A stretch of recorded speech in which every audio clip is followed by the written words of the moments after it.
Hello sa inyong lahat! Naisip nyo na ba? May isang building project na libong taon nang ginagawa? Grabe no? At hanggang ngayon under construction pa rin? Ngayon, alamin natin ang napakagandang kwento sa likod niyan. Okay, simulan na natin to. Pero, teka lang, hindi ito yung typical na building na gawa sa semento o bakal ha? Ang building na to, gawa sa isang bagay na, well, mas espesyal. Mas matibay pa sa kahit anong bato. Siyempre, lahat ng malupit na construction project nagsisimula sa isang plano, di ba? Isang blueprint. At itong project natin, ganun na ganun din. So ano ba tong spiritual temple na to? Simple lang, hindi ito yung simbahan na pinupuntaan natin.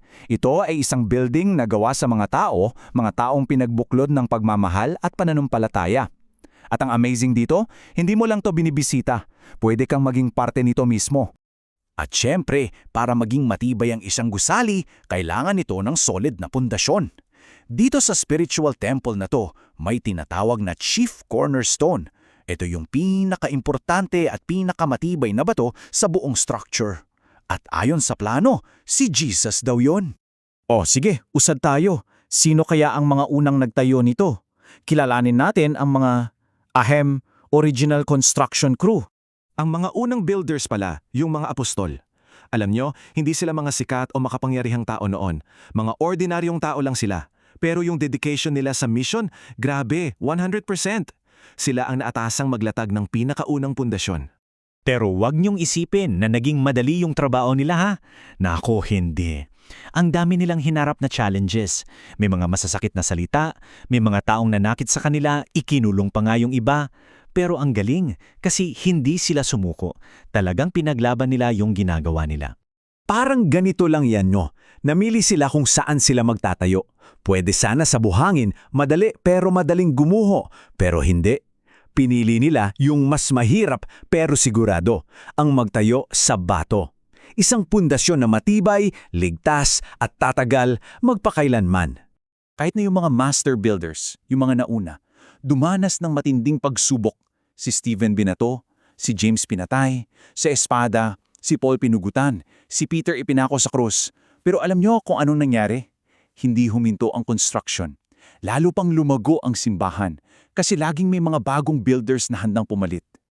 At dito na tayo papasok sa exciting na part. Kasi yung building project na to, tuloy-tuloy pa rin hanggang ngayon. At guess what? Kailangan pa ng mas maraming bato at builders.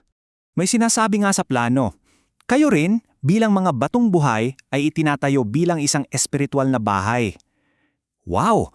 Ibig sabihin, ang mga building blocks, ang mga materyales ay tayo.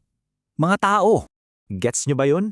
Bawat isa sa atin ay pwedeng maging isang special at unique na bato para sa templong ito ng Diyos. Ikaw, ako, lahat tayo iniimbitahan na mangingibang buhay na bato sa napakagandang gusaling ito. Isipin nyo yung timeline. Nagsimula sa mga apostol na naglatag ng pundasyon. Tapos dumating yung mga unang mananampalataya. Sila yung nagtayo ng mga unang pader. Tapos sa paglipas ng kasaysayan, may mga matatapang na tumulong tulad ni Wycliffe, Luther, Wesley. Pinalaki pa nila yung templo. At ngayon, sa panahon natin, tuloy pa rin ang trabaho? Kaya yun yung pinaka-point dito eh. Hindi lang to isang kwento tungkol sa nakaraan. Ito isang kwentong nangyayari ngayon sa mismong panahon natin. At tayong mga nabubuhay ngayon, may role tayo sa amazing story na to. So, ano kaya ang itsura ng finished product? Anong mangyari kapag natapos na tong masterpiece na to? Tara, silipin natin kung ano yung nasa huling pahina ng blueprint. Sabi dito, pagkatapos ng lahat, may isang napakagandang pagbati na naghihintay. Halika kayo, mga pinagpala ng aking ama. Ito yung welcome para sa lahat ng naging bahagi ng project, bilang pasasalamat sa lahat ng kanilang ginawa. At sa pagtatapos ng kwento, lahat ng hirap, lahat ng pagod, lahat ng pakikipaglaban para maitayo ang templong ito, tapos na. Wala nang mahirap na trabaho, wala nang away.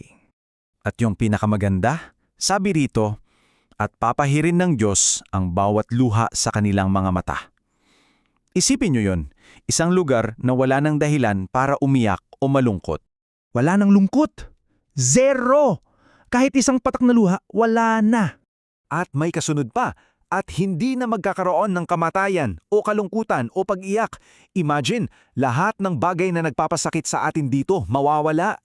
At hindi na rin magkakaroon pa ng kirot.